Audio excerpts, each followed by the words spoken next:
Interviewing can be very confusing and tricky for a lot of us. A lot of folks report that they struggle with answering the interview questions, so today I'm going to walk through some of the ways that you can strategize your answers to the interview questions so that you feel comfortable with the process, or at least as comfortable as possible. So, the first thing to know about the interview is that to do some prep, you're going to want to start longer ago than you think. That is to say, that in a perfect world, you will have a copy of the job description that they've posted saved somewhere. This is because by the time it comes to the actual interview, a lot of places have actually taken the posting down. And so you often don't have the ability to go back and check through and see what it is that they have asked for. You just sort of remember that you applied. Now, that's a fine starting place if that's all you have access to. But again, try to get in the habit of saving a copy of that job description someplace so that you can go back through and reread it in order to prepare for the interview. Then, of course, what you're going to want to do is figure out what the things are that they're likely to ask you about. There's clearly not a complete answer to this, but what you can do is go through and figure out what they're emphasizing and if you were interviewing for the role, what you would want to ask. So really go through and sort of view it with a critical eye, figure out what you want to ask as the pretend interviewer, and then jot down your notes about that. And then you can go back through and figure out how you would like to answer those questions. Broadly speaking, the interview is going to fall into a few distinct categories. So the first section is typically the kind of warm up, the getting to know you, trying to get you to relax, beginning part of it. And these tend to be the kind of softball questions, how are you? How was your drive in? Those kinds of questions. And so this is just kind of the warm up phase. View it as such. Then they're going to get to the real meat of the interview. And so, generally speaking, although it changes from place to place, the first few questions that they'll ask you will be about your ability to do the job. So, that's going to be things like your familiarity with them as an organization, with the tasks of the job, with any software that's required to do the job, those kinds of things. So, have those really kind of ready to go and have illustrations of those as much as you can. So, if, for example, this is a new industry, you'll want to have stories ready to go about how your previous industry has given you the experience to translate into this one. If there's new software you would use, you'll talk about the kinds of softwares that you've used before that's maybe similar, but has a different name. Those kinds of things, and really focus on what you want to say about the specific tasks of the job. Now, the third section of this interview is the behavioral questions, and I'm going to cover those in another video that should be coming here pretty soon. But in the meantime, really kind of go through those specific responsibilities of the job, software, etc., so that you are equipped as much as possible to answer the interview questions. Again, if you can, do come up with some stories to illustrate these because we as humans really like to hear stories and it lets us kind of illustrate things a little bit in our heads. So get some of those ready to go as you can, particularly if it's around things like learning different pieces of software and so forth. And then jot down some notes for yourself. You can just throw those down on a piece of paper so that you can really think through how you want to answer it. Or if you have particular things you want to say during the interview itself, write them down in a notebook that you plan to take to the interview. It can be a physical notebook if your interview is going to be in person. If you're going to be online, you can actually just make little notes for yourself and put them all over your computer screen. If you get stuck answering a question, you can't figure out why they're asking you, give yourself time to think through it, right? Breathe a couple of times, it's fine. And really make your best guess about why the heck they're asking you this question. There's a lot of opinion floating around out there that employers love to ask you gotcha questions, but the truth is they rarely actually do that because it doesn't benefit anyone and it really just kind of wastes everyone's time.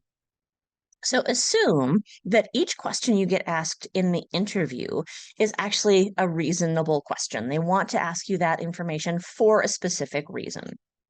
And then make your best guess as to what that reason is. Chances are that you'll get quite close to what their actual reason is, even if you very slightly miss the mark. And then you're just going to give an answer to that based on what you have figured out. Now, this does mean that sometimes you're going to want to take a little bit of extra time to answer the question. Don't panic in this case. If you're on camera, just make sure that you're making kind of thoughtful gestures. Like it's clear that you're thinking through the answer to their question. You can also buy yourself a little bit of time by saying things like, oh, that's a really good question. Perhaps repeating the question, those kinds of little time buyers there. Go ahead and use those as often as you need. If you're in person, you obviously don't need to do that, but you can absolutely do things like repeat the question to make it feel a little bit more like you're kind of in a conversation with them, even as you're trying to think of an answer. Now, if just nerves and what have you, all of that combines to get the better of you, you also can say, oh my gosh, you know what? I know I have an answer to this question, but I can't think of it right now. Can we come back to it? In a situation like this, what you're going to want to do also is write down the question on your notepad so that it's there just kind of below your consciousness and you're kind of poking away at it in the back of your brain as you answer their other questions. Once you've relaxed the pressure on yourself a little bit, chances are very good that you'll actually come up with an answer to that question. It's just that in that moment, you couldn't come up with an example or a story. So feel free to do that. The other thing you should feel free to do is ask them to repeat or clarify a question. This happens a lot because, again, we're nervous in the interview, right? And sometimes you'll sort of lose the thread or you'll not be quite clear what they're asking, etc. So you can always say things like, I'm so sorry. Something was happening off camera there and I got a tiny bit distracted by it. Would you be kind enough to repeat the question? You can also say, I think there was a second part to that question. Could you repeat it, please? Or you can say, I'm not quite sure I understand. Could you rephrase the question a little? Now, every once in a blue moon, there'll be a rule that says that they can't repeat the question for whatever reason. Don't worry too much about that. If that happens, just do your best to answer the question as it was asked. And then at the end, you can say something like, I hope that answers your question. Best you can do, you can't always know. It doesn't happen super often, but again, it's a good thing to prepare for just in case it does.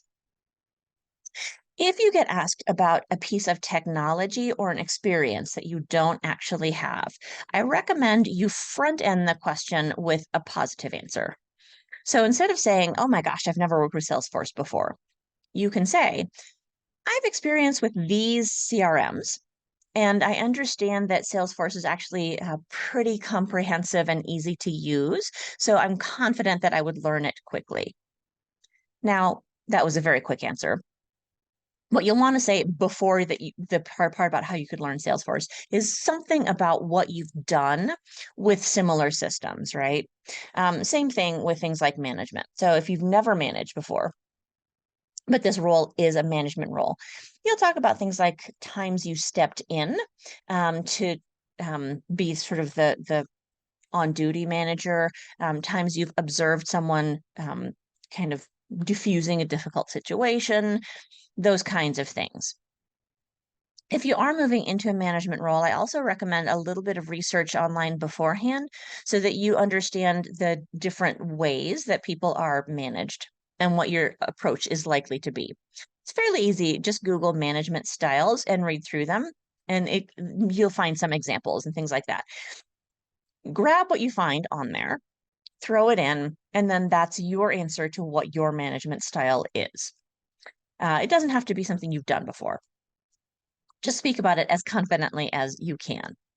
And then if you get stuck on something, again, much like the thinking through why they're asking you a question, take some time. It's fine to take some time. I actually have a friend and colleague who recommends that you take at least 3 deep breaths before answering any question. So definitely take some time. Just be sure that they know that you're thinking, and that will calm your nerves down a little bit in the process. Now, sometimes you're also going to get asked a really weird question, and I'll cover some of these later as well.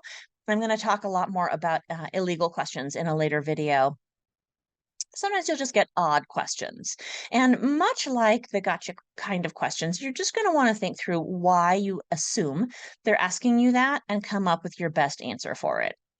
Often the odder questions, the weight is really on kind of why you've answered it that way as opposed to what your answer is.